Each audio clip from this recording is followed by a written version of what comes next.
This is probably good advice for filmmakers is like, if you want to actually make a career out of it, you don't make one movie. If you have a dozen of those or 24 of those in the course of your film directing lifetime, now you have real revenue streams for long term. And so I think that's where it's like, what are you going to do next? It's like, keep going. Welcome to the Red, Green, Blue podcast.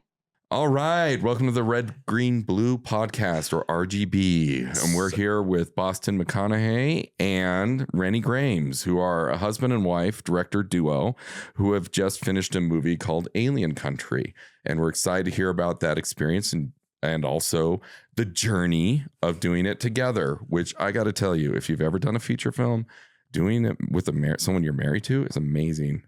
Really, such a great idea. And you're still married is the other amazing thing. Lots of therapy. Yeah, lots of it. I mean, you must have gotten closer together doing it. So first of all, what gave you the idea that you wanted to do a feature independent film? That's a great question. I mean, ultimately, I think growing up, I struggled reading actually. And I really, every time there was an assignment where it's like, make something creative, and I discovered film at like 11. And it was like, oh, anytime I could just film this, I would rather turn that in than to have to read and write and all that sort of stuff. But I fell in love with film and then features. And it was like, I watched The Matrix. I watched, Alien movies, Alien, right? I watched all of the greats, but also Independence Day. And sci-fi genre and Star Wars and Back to the Future. Those things really just like, it gave me this sense of possibility and wonder. So I was like, I want to make features. By the time I graduated college, it was like, well, if you really want to make money and you are a crappy filmmaker like you are, go to YouTube. And we hustled and I learned how to make terrible things and how to make some good stuff.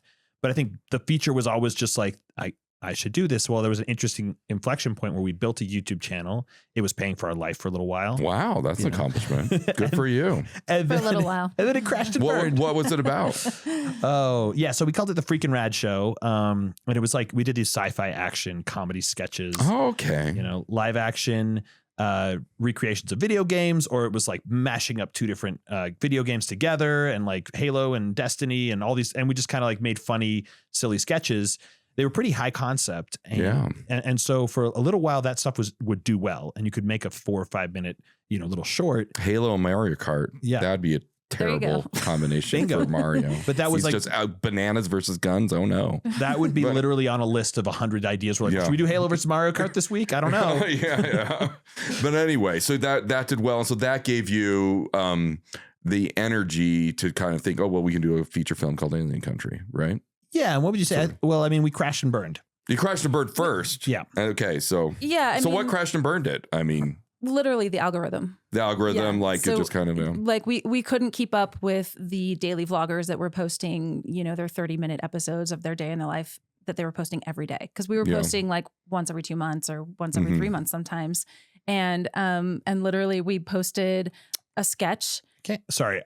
This is totally we can cut this out. No, I can't hear her at all. Oh, you can't? No. Oh, that's just. Is it just me? I just want to make sure. You. Okay, I can hear her. Can you hear her? I can hear me. I can so we just somehow have you cut off. Sorry. Okay, no worries. Okay, good. Okay. Can you hear me? Does it bother you though? No. It's fine. That it was like clipping How in about and out. now? Yeah. Is that better?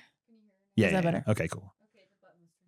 Oh. Well, it's just a monitor button. It wasn't a record button. Cool. Okay. Yeah. So the algorithm just like pivoted on us. And so our sketches stopped performing. And then we started posting tutorials about how we made the sketches, and those tutorials would take off. Okay. And so just literally the content that we were making was not performing anymore. And then we had a team and we all broke up. It was like a band, and we just like, it was like woohoo, boohoo is us. And we had pitched to the team like, hey guys, we want to make a feature film. They were kind of into it, but they really were into the YouTube thing. And after the breakup and after the algorithm thing, we really just started to focus on rewriting a script that we'd put on the shelf called Shotgun Jimmy, actually. Okay. It had been on the shelf for 5 years or something. And we started rewriting that script. And yeah, I think at that time too, like the idea that we weren't making a ton of money. YouTube, we had like different streams of revenue. And this is important, I think, for creators to understand. Is like, we would make AdSense, but AdSense was like the grease. We get like, I don't know, like was a trivial amount. It was like, here's $500, here's $1,000, and it was like a month. Yeah. Well, that's still pretty good. It's still pretty good. Okay. Yeah. But it was like for 5 people running that's a channel. nothing. Yeah, I was like, well, we made $100 this month, guys. Yeah. So it was like, but sponsorships were our biggest thing, and so we had like some sponsorships that were in 5 figures, and we hit our first 6-figure deal. Wow. And we're like, this is it. We're gonna go. We've made it. I'm gonna quit my job at Google, which I was working at Google at the time, happened. and I quit my job, and then that contract also fell through, so that wasn't great. But oh no, you quit your job and then the contract fell through. Bad combo. Well, we had a contract. You know, we thought we were good, and they that's film, right? But then then also YouTube, who I was previously working for, they changed the algorithm. So like she's saying, so it was a great crash and burn, all things considered. But we were like, well, we can just freelance. We started freelancing more, and it was like, well, I mean, if YouTube's not working out, where are people paying for content? And it's like, you can sell a feature film, you can license a feature film, like. Let's go make a feature film. We asked a bunch of people. Some people who've been on your podcast, like Brian Pruff, like what should we do? And should we make? And we wanted to do sci-fi action like we were doing on YouTube. And so we took this script and said, well, can we make this? And can we make it for an affordable price that will make the money back? And no, we again crashed. No, I'm just kidding. But that's what launched us into alien countries. Oh, okay. That's interesting. So just on the YouTube channel, so you had sponsorships are your main thing. Yeah. And and you were releasing content like once every 3 months or something, or like it how would you flowed. like this? A lot of production value. I mean, getting to someone to look like Toad is pretty hard and expensive. Yeah. I don't know. I mean, that was literally why we couldn't keep up with the algorithm. It's Yeah. just like we would take our time to make the shorts look good, and we couldn't post once a week. We didn't have a team where we could post once a week type thing, or support a team. Like, well, that's we a didn't get hard there. workful. It was very difficult. And again, like we had these one-offs that did really well, got tens of millions of views or whatever. And back then it was amazing. And we were hitting this pretty reliable what's the word, like recipe for each, we were like, oh, if we do this mashup, we know we'll go viral. And it was working for a little bit. Yep. It was working for a little bit. I'd say like a year, I don't know, 2 years, something Yeah, like that. still, that's a good run. Yeah. And we also, we decided because YouTube in 2018 changed to being not just like, an aggregate of content, but they were like, we're going to be a search engine. And that business shift really meant that longer form and more instructional content was going to perform well. So again, like we were saying, our tutorials were doing well. So we said, well, what we should do is like, as filmmakers, we should vlog as we're making this feature film. This is going to be like, and give people a unique perspective that just isn't out there, where you have feature film director, writer, director, producer, duo, but we're also working, and we show them the ins and outs of that. Turns out both of those are a full-time job. So sure. Being a full-time YouTuber vlogger, being a full-time director. And so we put the YouTube on hold, and it's literally now that we've finished the film, it's out in the world, that we're coming back and we're like, we have 4 years of vlogs that we just can't wait to show. 20 terabytes of behind the scenes footage. It's more than that, but it's making this movie. Oh my goodness. At least. Yeah. So we recorded the entire process of it. Oh, of Alien Country. Yeah. Okay. Of making the movie. Interesting.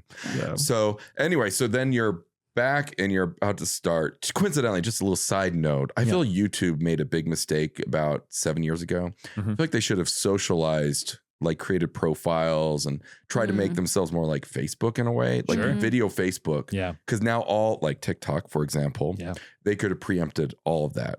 I fully agree. I think it was weird, especially because I think that what does well on YouTube is the personal connection. I think that's what's unique about it. That's why it feels that thing. But I also you can't interface directly with your audience to a certain degree. You have to like pull them off of the platform to be able to build a community or things like that. And YouTube's done a few things over the years to kind of create this community aspect on your channel. But I think that people find more of that on Instagram and TikTok. And so I think YouTube will come around. I think they're a juggernaut. They're a Goliath. Oh yeah, no, so of course. There's so much. In fact, they're valued at like some independently of Google, some that were around 500 billion. Insane. And I saw they own like, I don't know what it's like 14% of like the viewership in the world. Yeah. So I mean, clearly they're doing something right, but they could have been TikTok. True. Easy. Yeah. True. They had everything going that for them to be TikTok. Minor adjustment. They could have been TikTok too.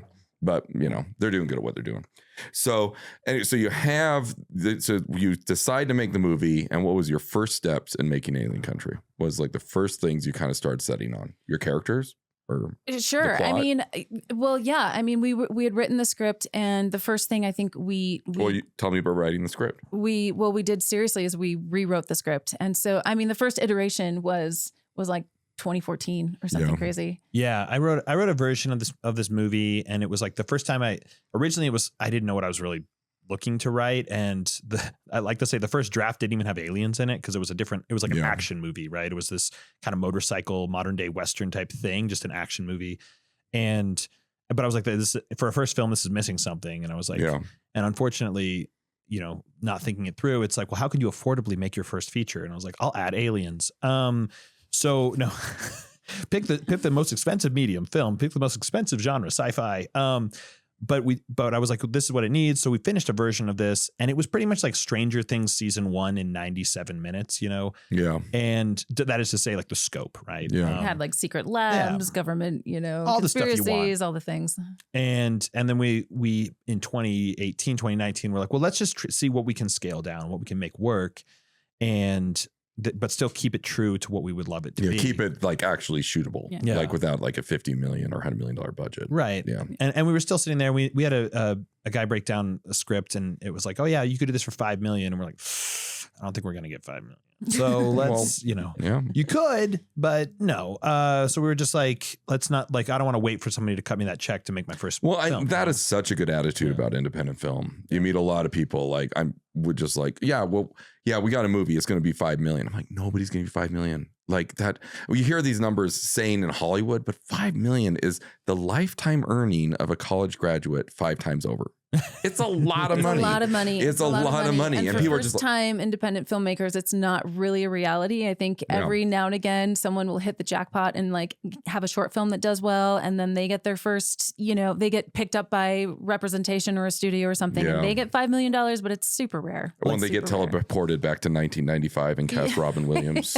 Like, I mean, it's like, it's just not now. No, there were some times right after some big independent films hit big in the 90s, but really that's not going to happen now. And with the minor, and I will just say it so that we can talk about the lottery winner, but there's the kid who made Backrooms, right? 150 million views on YouTube, picked up by A24, doing a feature film, still in development. It's been a couple of years since they announced that, but it's like he was like 17 or 18 years old. And when he published Backrooms, or I don't know exact numbers on that, but like, it's just, and so I just want people to like go, just remember, like, that is not a story that will be repeated, and that's why everyone's talking about it. They're not saying this is the model, go do it. They're saying this is something unique, and it's a lottery ticket. It's somebody won a grand prize that no one will ever win again. So well, that's good. So you developed the script. Did you guys write it together or write it separately? Yeah. So I came on as a co-writer in 2017 or 2018 when we started to rewrite. Oh, and how long have you guys been married? Since 2014. Yeah. 10 years. 10 years. So 3 years into marriage, you became a co-screenwriter. Well, we had been working together on YouTube since 2011. So we've been working togetger as a couple our entire relationship pretty much. Yeah. I think the year we started dating. Did you meet through film? We did. Yes. There you go. On a movie set. I was an actress on a movie set. I was playing assistant director, a sassy nurse. Yeah. Well, there we are. There you go. How precious. I know, how it's precious. so cute. It's so cute. Yeah. But yeah, I joined, and really like kind of jumping back a question. I had been doing movies as an actor in front of the camera, for I don't know, like 7 or 8 years by the time we started, but my first behind the camera gig, I was an assistant to a producer, an Oscar award-winning producer. And that was when I was like, I didn't know what this meant at the time. I think it was like 25 or something, but I was like, I want to be a producer. Like, these are the guys that have all the power, and cause I literally I got to see the ins and outs. And, I think, like Rachel Bilson was in the movie and Richard Jenkins and all these people. And I saw them like fly in and fly out and really like, this is weird to say, but like not have that much power. I mean, they were treated with such respect and they were treated like stars, of course. But when I worked for this director producer team, I was like, that's what I want to do. I want to produce. I had no idea what that meant, obviously. Yeah. But fast forward, I kind of jumped into it through YouTube and then with Alien Country. So you're producing and then you're producing again. Yeah. No, and honestly, I think people who really know film realize producers really run the show. Yeah. I mean, really, they're very, very important.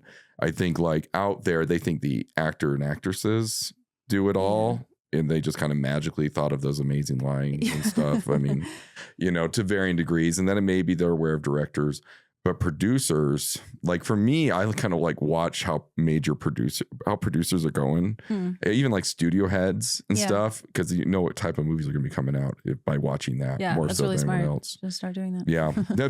but movies, but actors, there's always competition. Even actors you don't think have competition, they have competition and they know who they can be replaced with. Yeah. Well, and that's why a lot of actors get into producing and start their own companies. True. So. Like Tom Cruise being the ultimate. Right. Controlled everything. 100%. Right? Yeah. I think that and this is really inspiring to me. And I wish everyone would recognize the stories of even the biggest actors who are producing their own stuff. Like, I mean, Tom Holland, right? Like he puts effort. Like those movies happen, yes, because he has star power, but it's like he's pushing for things to happen. Like the third Spider-Man that he did, right? Like that happened because he had these meetings with these big executives who were like, we're not doing Spider-Man, the license is blah, blah, blah. And he's like, no, this deserves the story. And he was making, right? He was making things happen. Yeah. I think the word producer is synonymous with maker. Filmmaker is the film producer. Yeah. And I'm just like, so you're a problem solver and a generator. And that's what you have to be. And if you can navigate the money. I mean, that's really the biggest distinguishing between all. Like have to be able to navigate the money, which, sometimes creative people don't really excel at, No. But sometimes they do. And it's a great combination if you can. And especially if you're doing your own film, you have to. Yeah. So you have your script, you co-write it together. And how'd you get the money? That's my least favorite, coincidentally, least favorite film festival question that is always asked. Yeah. Most important question for filmmakers to understand. Yeah. And it's very, very difficult to recognize. Yeah. First things first, like we were coming up with a budget for this film and we were like $400K. We can do $400K for this movie. And that was the number that we had heard consistently from people who had made sci-fi and fantasy films. And they're like, indie film, if you don't have a star in it, 400 or less. And we're like, great, awesome. I think we can do that. We had one distributor that was like, I think you guys need to get to 500K. Right. And I think that at the same time, if we had made it with a star in it, we could have maybe done a different budget than that. But we thought that was a pretty good idea. Yeah. The market has vastly changed since we started that project. And media has changed so much. Yeah. I wouldn't even give that advice right now to a first-time film director. It's like, nope, do not make a 400K movie right now. The pandemic just really changed everything. People are saying 200K at the moment. I think it's really... Or 50,000. Yeah. I don't know. As cheaply as you possibly do it. 6 cents a stream. But, and so you got to break out and you got to the gravity is becoming more and more intense. I think that you have to launch out of for indie filmmakers. But that was the idea. And so what we also said was 400,000 wasn't a scary number for us because we had done contracts. We were doing, consistent five-figure deals on our own content or whatever it was, independent content. And we had our first 6 figures, $150,000 sponsored video that was only 7 minutes or needed to be 6 minutes long. And so it's just kind of that 400,000 didn't feel like a number that was unapproachable. So I think my advice to indie filmmakers is whatever your number needs to be, if that feels too big, don't do it. Yeah. Right. If you're still I need to make a short film, but spending more than $5,000 sounds crazy. And it's okay, if you're not playing in that arena yet, just keep working, just keep going till that it's so. And then we threw our own money in at the very beginning, right? So I'd worked for a couple of years, tech job at this little company, Google, and Google Cloud is really exciting, a place to work, great place for a millennial to retire. And so, but I left and it was let's put our money into something crazy. Let's take our savings and just pour it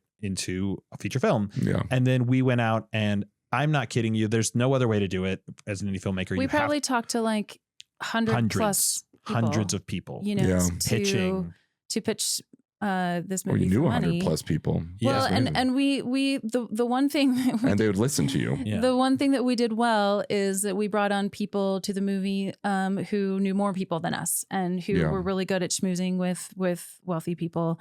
And so we piecemealed it together. We didn't have all the money when we started the movie. We had almost all the money that we thought we needed, and then our budget did increase. Yeah. Significantly. And we had to raise more money along the way. We also got the tax incentive, the Utah tax incentive. So we were able to land $91,000 that we didn't have to pay back. We had some gap financing in there. So, between raising money from, ourselves and family and friends and, investors and Kickstarter, like we really piecemealed it together. And I think the last round of funding that we raised was literally like last year. Kickstarter. Yeah. Yeah. It was Kickstarter. Yeah, so I mean, I'm sure. Oh, so you got it from Kickstarter too? Ultimately. Yeah. Really? Yeah. How much did you get off Kickstarter? We raised $30K. Wow, that's great. And the real story behind that is like, Well, between fulfillment and all the other stuff and ads, it was like we took like 10,000 of that. What did you promise them? What did they get? So they got a copy of the movie. They got a game. That's actually really pre-sold exciting. the movie. We pre-sold the movie. Yeah. We made a card game for the movie. We have a book that comes out with it. It's like but you can plan your whole alien country party night. Yeah. So it's pretty rad. Game night in a box. Basically. Yeah. But like, again, that 10K that we netted also went to things like insurance and to like fulfillment and also to ultimately like traveling and trying to promote the film during our launch. So it's like we didn't take any money home personally. Oh no, again, that's your P&A, the purchase or print and ads, but like that was our advertising budget. Yeah, it was marketing too. Yeah. And their word of mouth, and they're personally invested in the project, and all that. So that's jumping a little bit ahead, but that's how we got all the money. So anyway, that's all the money. So you got the script? How did you think about casting? Like, especially being an actor, you're like, okay, we gotta cast Jeremy number 5 now. I don't know.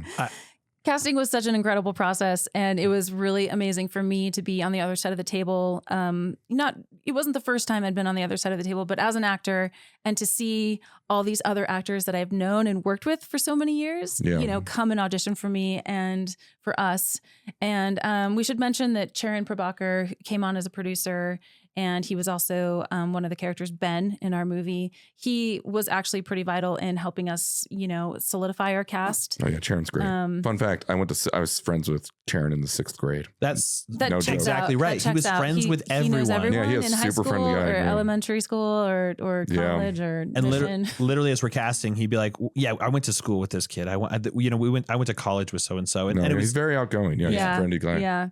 Anyway, so he's the one who. What's funny is he's the one who brought Casey Clyde to the table, our lead actor. Yeah. I had actually been in a movie with 6 years earlier at the time. Mm-hmm. And it's just funny how that movie was a drama. He wasn't. We worked together as leads, but he wasn't like my romantic partner in the movie. But he wasn't the first person that came to mind when we thought of casting Jimmy, because Jimmy was this epic character that we had written, and that we just were like, we have to find the perfect Jimmy.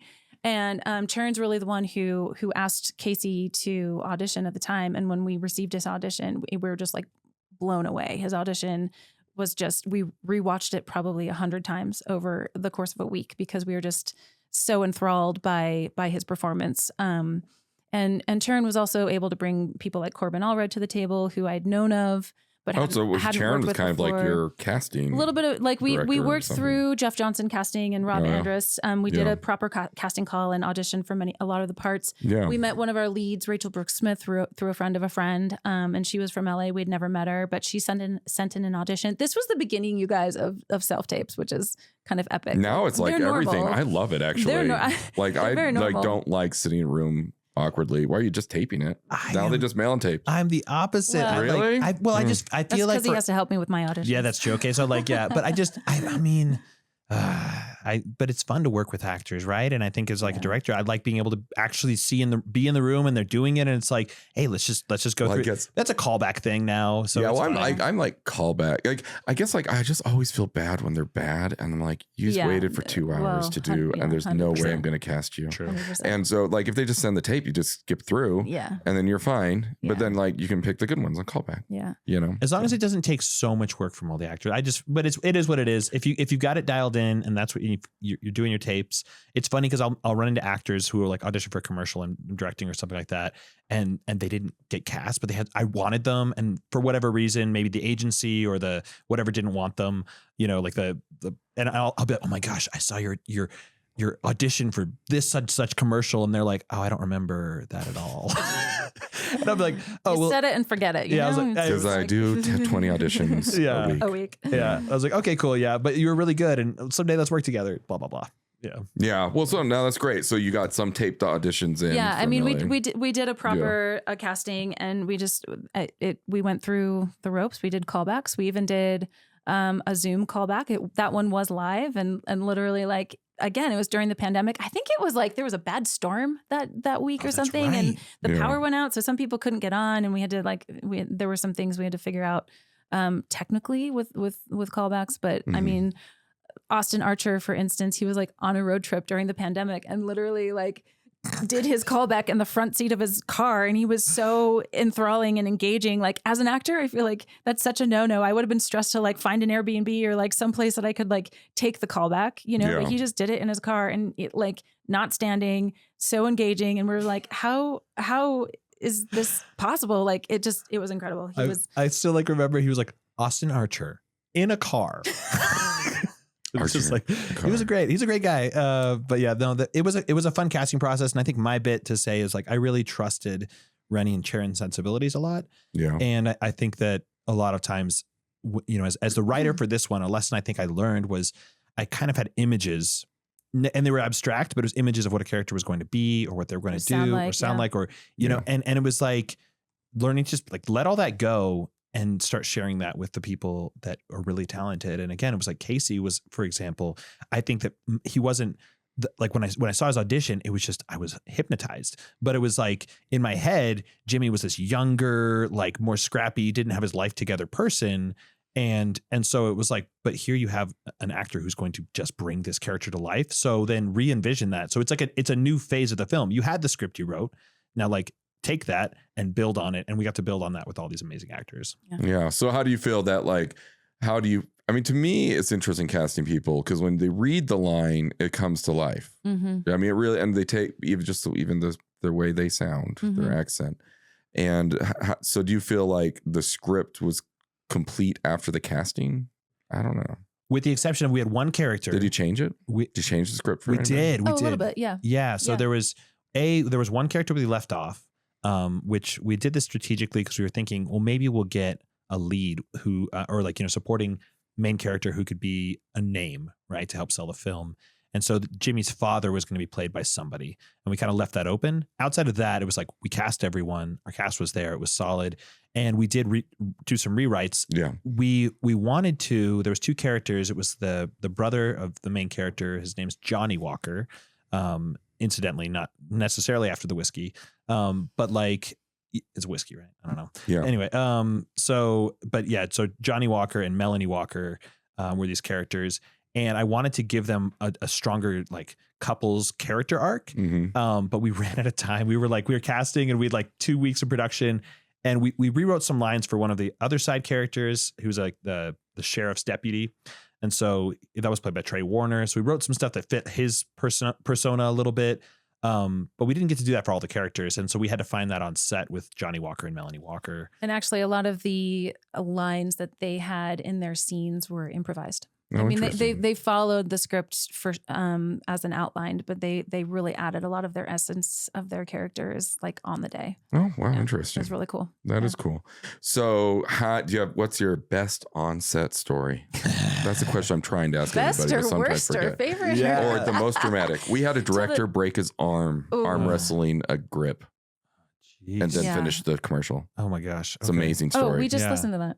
Was that Julian Acosta? Yeah, he like threw up, right? Yeah, he did. Yeah. It's one of the most. I can't believe he finished. It's amazing. Yeah. Okay. I honestly can't believe he stuck with arm wrestle till his arm broke too. I mean, that's commitment. Oh my gosh. Yeah. Anyway, but I would have tapped out. Yeah. So what do you don't have to beat that. We got a lot of stories. Was it a smooth shoot?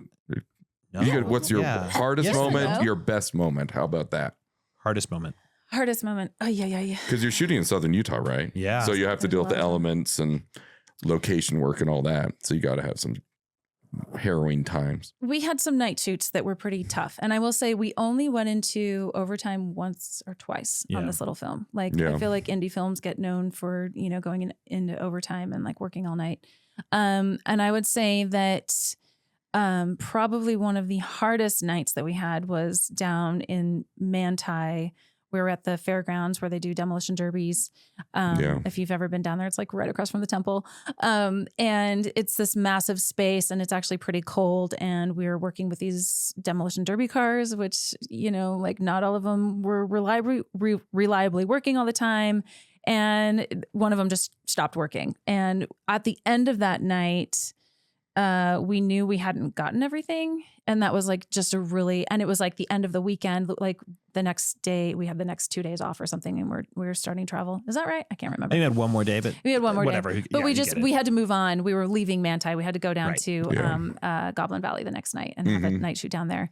And so basically, like, I just think we left that arena really, really with heavy hearts because we were just like, well, we didn't get it all. Like we knew we would have to come back and we didn't know how we were going to afford it. We didn't know like when we were going to do that, how we were going to fly people back out, you know? So and this is my favorite story with Casey because when she says a car didn't start, Casey had to drive this car. Right. And the car was starting, but it was like, as soon as he hit the gas, it just like the car would stop. And this is like a vintage. Now it's been stripped out. There's no like seats really. There's like screws that are bare. Like they like the steering wheel is literally like to pull it on and metal. off between like heats at a demolition derby. It's a demolition derby car. It was designed to be destroyed. And he would start it up. And then it was like, you know, he would press the gas and it would stop. And he was like really frustrated and really flustered. And what's interesting is, I remember this moment where Renny was in the trailer, right? And it was cold. Really cold. So it was a cold day, and she wasn't in the scene, you know. And he had to drive, but there was like Casey's in the front, and then he's like seated next to, Sharon, I think is in the passenger, and then Melanie Walker, Johnny Walker, played by Corbin, and Rachel Brooks Smith, Corbin Allred, Rachel Brooks Smith, back seat. Yeah, and they're all sitting there, and Casey just like hits the gas, and the car dies. Hits the gas, car dies, and we're going this, and we're rolling, and they're like, well, what are we gonna do? And I'm like, well, let's bring the mechanics over, and I am like on the surface. Everyone's like, and Rachel told me this after. She's like, you seem so calm. And I was like, well, panic would set in instantly because I'm just like, I need this car to run. You know, you're just like, I don't know what to do. But it was like, but as soon as it wasn't like he hit the gas, it wasn't working. I'm like, well, it's not running. So I'm like, well, I'm not going to throw a fit over a car, like throw a tantrum. Like, and I could tell Casey was not. He wanted to make this thing work. So I was like, well, then be the person who can just kind of like be cool. But I was losing it too. And so I was like, hey, and I talked to this other guy who was on set. It was my good friend, Joseph Reedhead. And I was like, hey, Joey, could you run to the trailer and just grab Renny really quick? I just want to, and we have photos of this like moment, but it was like literally Renny walks over so like distraught. And she's like, what's going on? And I was just like, I just need someone to stand by me while we're just wasting and burning like a half an hour not getting a car to start. Moral support. And especially when you raise the money and everything, you're like, half an hour is costing us $5,000. Yeah. And it was like, and so, Casey is like working. We brought the mechanic over from the car and like, he's like messing around. I can't figure it out. Is it the radiator? Is it whatever? And then this is the best part of the story though. Well, I had gone over to our scripty. Yeah. And I was just like hanging out. I was just like by Video Village. I wasn't even like talking to her. And I was just like asking questions. And she's like, maybe the car needs gas because it's making the same sound that my car makes when it needs gas. And I was like, oh. Serious? The scripty? Yeah. The scripty. And so I kid you not, I walk over to like the owners of the cars who are like, they're like these guys who like drive the cars and fix them and like. They're like car guys. They're like car guys. And I was like, did we check if the car has gas? And they literally poo-pooed me. They were like, no. Stupid girl coming up gas. No, we've got gas. I did feel pretty stupid in the moment, but I was like, we could just check the gas tank. Yeah. And it literally had just been out of gas. Are you serious? Yeah. That was the problem? It seriously did. Because we're saying, genius mechanic. That's hilarious. But they had stripped out the entire circuitry that would tell you if it has gas or not. Of course. And literally, I think the gas tank was like in the back. They had a temp gas tank. And so it's just like maybe the pressure, whatever. And they don't keep much gas in them because they don't want it to burn. Right. Yeah. I mean, who knows the reason, but it was just hilarious that was the. But I think we decided not to finish that scene. But no, the solve was this because everyone's freaking out. I was like, hey, let's not worry about this. And it was one shot we're trying to get of them entering in the arena. I was like, we'll get that shot again at some point. I don't know when.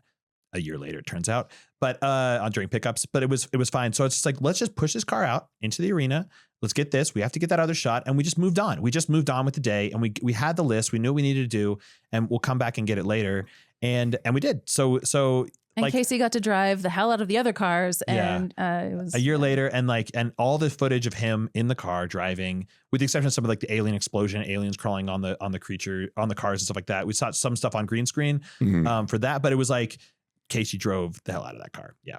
So and the other actors too. When it had gas in it. When I had gas in it. Yeah. That's a good When story. it was working. Well, there you go. That's what it is. I mean, I feel like that's actually, I found that like on sets, there's a lot of talk about like directors losing and screaming at people, but that doesn't happen. When things are going wrong, people get super calm. Yeah. Because like just screaming and yelling doesn't solve any problems, and you need to solve the problem. I had a producer tell me, kind of a mentor type guy, he's just like, as a producer, you just solve problems. You just problem solver. And it like, this was a couple years ago, and it literally shifted my perspective, because I kind of used to be the person who'd be like, oh, why is this happening? Like, I'd maintain my cool, but it's just kind of like gripe about it.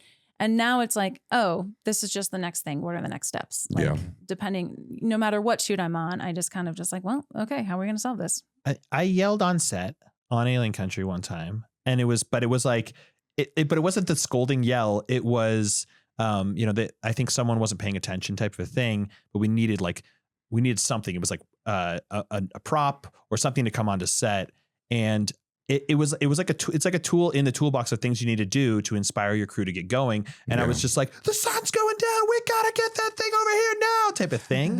Where you're not telling because I don't want to, at the end of the day, you want everyone to do their best and to enjoy what they're doing. And so it's like, there's no purpose in yelling. Yeah. But if the walkies aren't getting people to move, and like you're like, it can be a moment. And that moment was just to get everyone to the director's yelling. Why is he yelling? And it's like, but it wasn't as, So I think the difference for me is like, you want, probably a better way to say it is, I think, what's his name? Neil Gaiman said, you need to be two of three things in this industry. You need to be always on time, incredible to work with, or incredibly brilliant. And so if you have two or three of those things, you're going to be fine. So if you're horrible to work with, you better always be on time and be like, really brilliant. And I'm like, well, I don't know if I'm brilliant, and I'm definitely not always on time. So I got to like make sure that I'm good to work with. Yeah. Well, I mean, those are two things you can control. And the best, if you're all three, you're Tom Hanks. There you go. There you go. There's only one of him. Yeah, exactly. And it's amazing how rare that combo is, the shows. But yeah, well, that's great. So you see here, you did actually, let's stick to Alien Country, because this is such a good one. So yeah, you finished the film, finished initial shoot. Yeah. And then, so where were you at then? Yeah, we basically shot 2/3 of the film. And again, we were waiting to try to land a bigger name for our James Walker character. Oh, so you shot without we had like several scenes. We purposely shot without an entire character, and we had planned 4 or 5 days on a pickup. So the idea was to show the footage and then be like, oh my goodness, I got to be in this. Raise more money. I mean, it was COVID. Things were just really wonky at that time, and it's like, it was Did you start shooting before COVID or during COVID? We shot during COVID, but it was at the end of the summer/fall. It was like September, and it was when Utah had like the yellow zone or whatever. And so it's like limited amount of people were allowed to, be in a room at the same time. And we were all wearing masks, and we were shooting outdoors mostly. And it was okay to like not wear masks outside at the time. Disney had brought like one show back to Utah at that time. So some of the people we had talked to were like, oh, I'm getting on this Disney shoot. I'm finally working again. So the work was opening up. But yeah, we shot all that 2020. And then it was like, we were basically just waiting to try to find the right person to play, James Walker, who's the main character's dad. And at a certain point, we're like, let's just finish this film. And so it was like June or July of 2021, where we're just like, we're going to set a date and let's cast an actor and let's go. And we got Jason Wade to come in, play this character. And it was great. I was like, let's get a Utah guy in here to play a Utah movie, and let's just go. And so we finished shooting. Okay. And it was about, it was June or July. We did some other like skeleton pickup stuff, Renny, myself, or like me and like one other, like an aerial, cam or whatever it needed to be. And I actually, technically the last thing we shot was like in February of 2022, if we're talking like pickup-y days. But really, we filled out everything by July. And then it was about 2 years of visual effects and post-production until we finished it. We finished it in the summer of 23. So, oh my goodness. 2023. Yeah. 2023. Well, that's an odyssey. That really is. Yeah. That really is. So, okay. So you finished it, and then where do you go from there? Then the work begins. No, it's true. Like to me, a movie, it's people think it's like, I don't know, I've gotten these percentages mixed up before, so I'm going to try to be better about this time. People think it's like 10% pre-production, 80% shoot, 10% post. Yeah, no. But that's not. It's really like maybe a third on each. Yeah. Or maybe even the shoot is actually the easiest part of the whole movie. Weirdly, but that's what everyone thinks is the hardest. In our case, we definitely spent the most amount of time in post-production. And I have to give Boston a ton of props here because I went off and worked a full-time job really to support the movie. And Boston was day in, day out editing and doing visual effects and really managing the post-production on the film. Yeah. Something that was really special is we did pick almost every take together. Like we edited the movie together, except for like the big action sequences. We really, especially any of the scenes with me in them. Yeah. Sure. The bonus of being a producer on your own film is you get to pick your own takes, which was an incredible process. And there were really some, I think people might be surprised when they watch this movie. It's funny, it's campy, it's action, but it also has a lot of heart. And I think, I hope that my touch helped, embrace that heart and bring that heart to life, both in the screenwriting process as well as in the editing process. And that's something probably not a lot of people know is that like I also helped with the edit, but Boston took on the heavy lifting with really like taking on post-production and managing it for 2 years. And even with the visual effects, like we had just the visual effects scale and scope ballooned. And at the end of the day, like he had to jump on the bandwagon and like literally do about half of the visual effects himself. He did like with what program? So I like my weapon of choice, like compositing wise and all that was Adobe After Effects. And so you're able to do it with After Effects though. That's good. So I did all my compositing work in After Effects, but we did a lot of the creature renders and things like that. That was done in Maya. Yeah. And so it was there's a proper Maya, well, then you're in hardcore stuff. Yeah. I mean, that's hardcore. Yeah. So we had a visual effects team, and that company actually in the middle of making the movie actually went out of business, which is like, it was, both COVID and a number of other things that kind of like took them out. Oh, geez, yeah. And so that was really hard.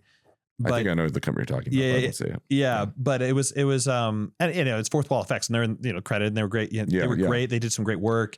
But like ultimately COVID was a hard time for everybody in production. And so there you have it. So, and I loved the process of being able to collaborate with amazing artists, and they brought in artists from around the world too, people they'd worked with at Weta. And so it was really great. Yeah.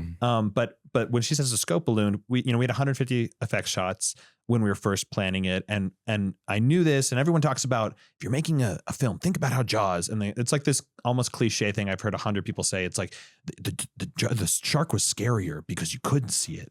Signs. And I'm like, or Signs, it's scary. Literally, when I think about the movie Signs, I only remember the creature shots, and there's like 6 of them. Yeah. And it was like, but that's good. That's really cool. And that's a one way to do it. And yet we didn't write this film that way. And then when we started showing it, we had a couple people, and they're like, if you want to sell a sci-fi film, show us that dang creature, man. Okay. And so, we did, and we started to scale up stuff.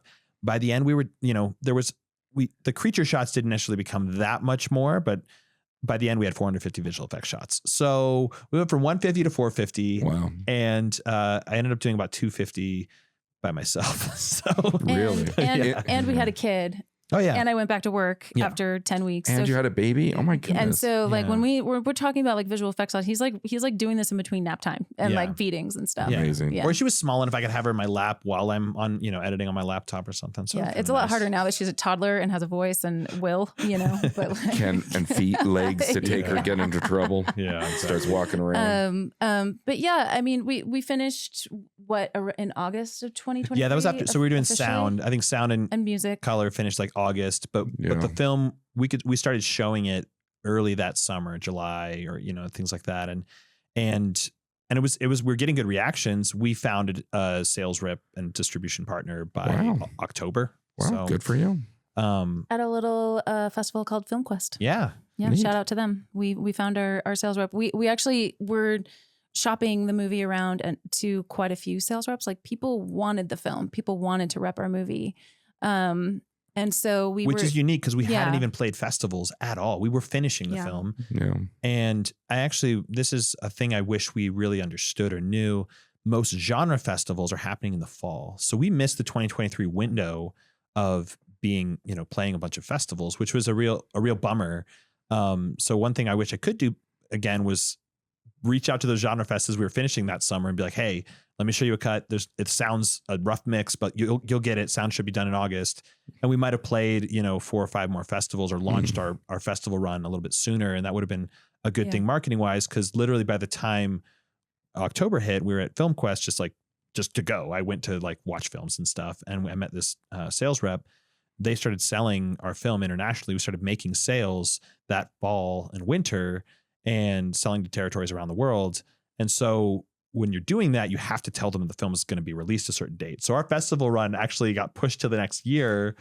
Yeah. Yeah. We ended up playing festivals the next fall and summer, like at the end of August, I think, or middle of August. We ended up going to Flicker's Rhode Island International Film Festival, which at first we were like, what is this festival? But, we get there and it's a 42-year-old festival that, nominates like, movies to go to the Oscars. We saw people like literally, and BAFTAs and BAFTA qualifying. And so we were really, really thrilled and honored to be there.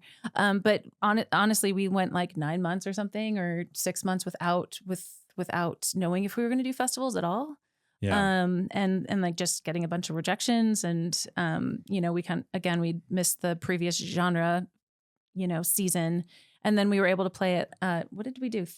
We did four festivals like in 2 months, and then the film was released. So it was like by the time we did our premiere at Flickers, we did a horror festival in southern Utah, and then we played at Fright Fest, which is a huge festival in the UK, and then Trieste, and Trieste Science and Fiction, which was like it was magic. It's everything a filmmaker wants. We're in Italy. They have these like giant venues and opera houses, and films are playing, and you're just like the audience and. Like Italian people are laughing at your movie, and it's great. That's awesome. And in the middle of that, we decided to do, a Utah local theatrical premiere for ourselves, basically for the cast and crew and friends and family. And what's crazy is we'd been screening this film as a test for probably a couple years, and so I was actually a little nervous that people wouldn't show up to the our official red carpet premiere because we had kind of tapped out our network, but we sold out a 500-person theater. Well, good for you. Yeah, it was fun. 500-seat theater, and then we screened in LA a couple days later, and that one also went really well. And since then, we've just been, the movie's out, and we are just continuing our efforts to market. Yeah. So, yeah. Well, that's great. We're indie filmmakers, and that's a full journey. Are you going to do another project? Or oh yeah. Good. Well, I've learned this too, and this is probably good advice for filmmakers. Is like, if you want to actually make a career out of it, you don't make one movie. You've like, and you start to see as soon as you've made one, and you're working with other people, you realize, oh, these people, like a distribution company, for example. Like their whole business model is we have 100 movies or 1,000 or 10, whatever. Like it's these big number because they get a small percentage of all of these things. And so as a film director, you don't own 100% of your movie. You've shared it with the people who raised the money. You're sharing it with the producers. You're sharing with people who have equity. And so, and you should, right? So if you have a dozen of those or 24 of those in the course of your film directing lifetime, now you have real revenue streams for long term. And so I think that's, it's like, what are you going to do next? It's like, keep going, because we have to make another dozen movies, in our lifetime, so that we can say, yeah, we have a great, library of content that made us money, and each one incrementally made more and more and more, and then we can retire happy and all that. And so right off into the sunset. Right off into the sunset. Making sunset. Yeah, and build an empire and tear down Hollywood. There you go. Yeah. There you go. Well, I mean, honestly, everything's changing. We were talking about that before we started recording, and I feel everything's changing, and that means there's opportunity. Yeah.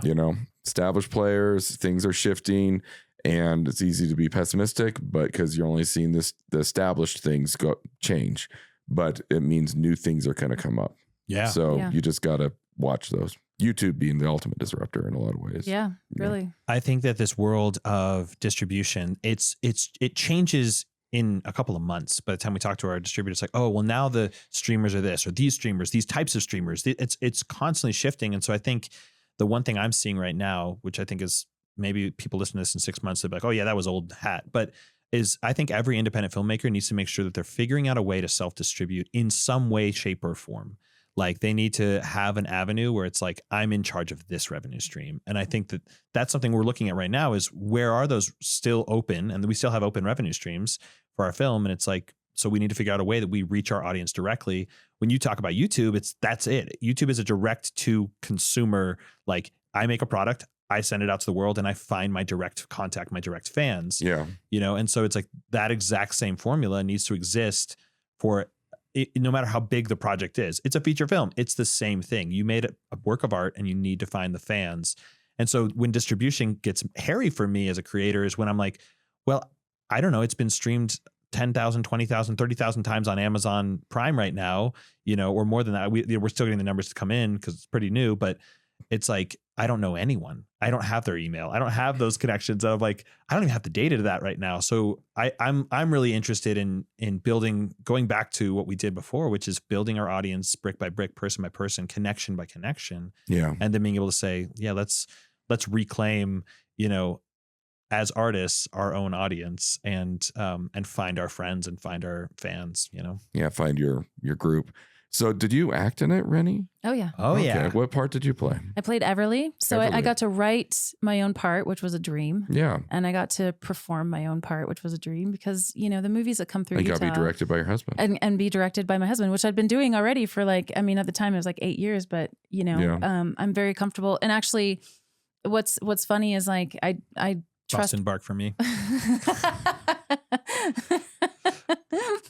Sorry.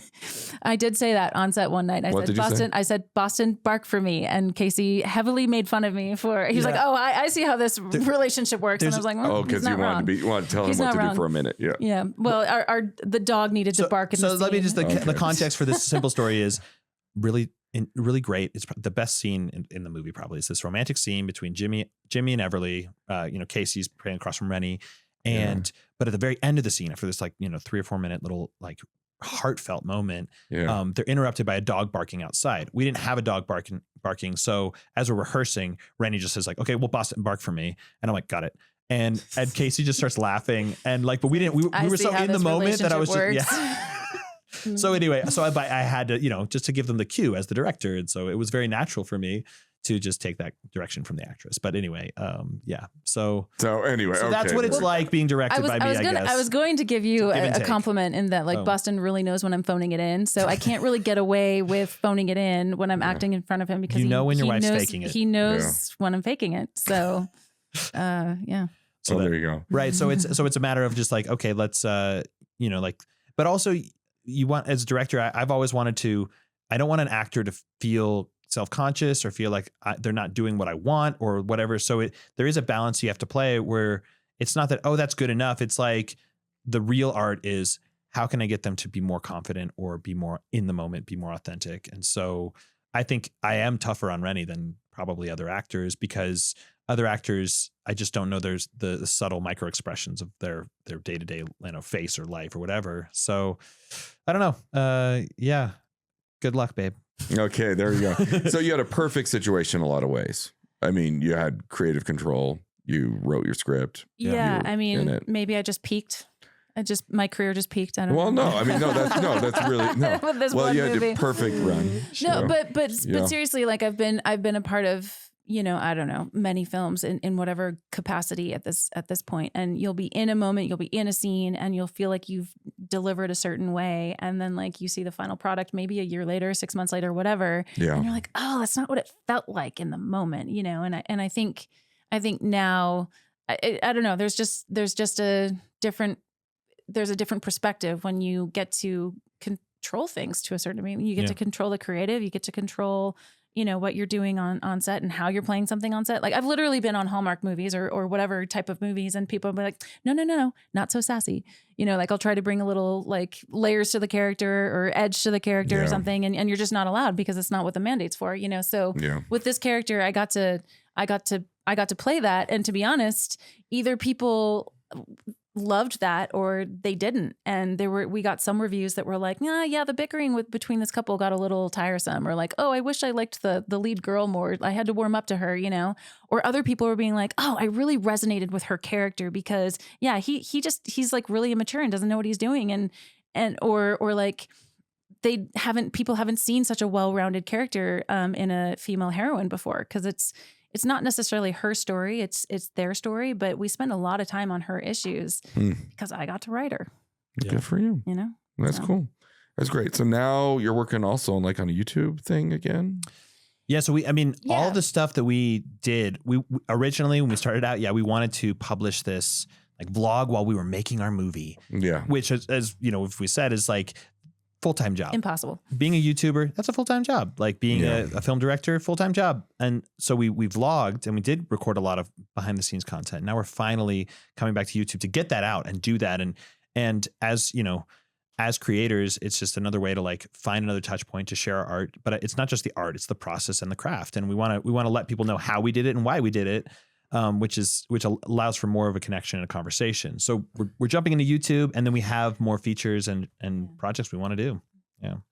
Well, that's great. Well, it's really good talking to you. Like and subscribe. Yeah. Go check out Alien Country. And please, thank you. Yeah. There we go. And thanks for tuning in. I don't know what to say with this. But yeah, again, like and subscribe. I forgot to say that at the beginning. I got to restart. Thanks for having us. We really appreciate it. Thank you for having us. It was really fun to come. No, I really loved hearing your story about making the movie. What an adventure. All right. Thanks a lot.